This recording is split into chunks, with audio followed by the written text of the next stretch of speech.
2015 Mini Cooper, battery location right here. Got the red one, got the negative.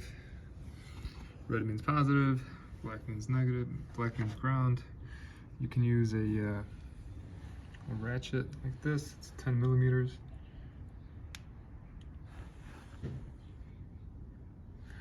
To essentially take it off, put it back on. Lefty loosey, righty tighty. I just tightened this one up so I won't really mess with it, but that's it. This is part number.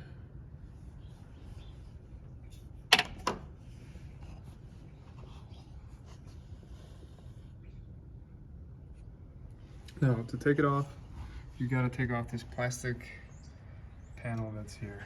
So there's a bolt there, bolt there. Also, I believe, yep, 10 millimeters. So same tool will work for both.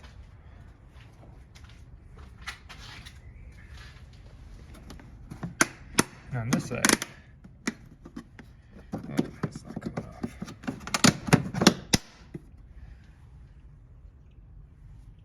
This side you have your brake fluid. So that's how you're able to check and see if your battery terminals are loose, if you're having some trouble starting your car, electrical warnings on the dashboard. First thing you want to do is check and see that your terminals are nice and tight. Sometimes they come off a little bit.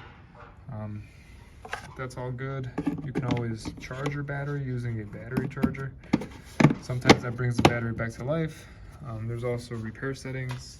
Battery charger. That particular battery is a new battery, but I've used this for others. I think I got that one on Amazon. Yeah, about 20 bucks. So, you know, if your battery's going bad, it's always good to try to recharge it first and see if something like that works. But other than that, that's where the battery is. Let me know if you have any questions. Have a good day, guys.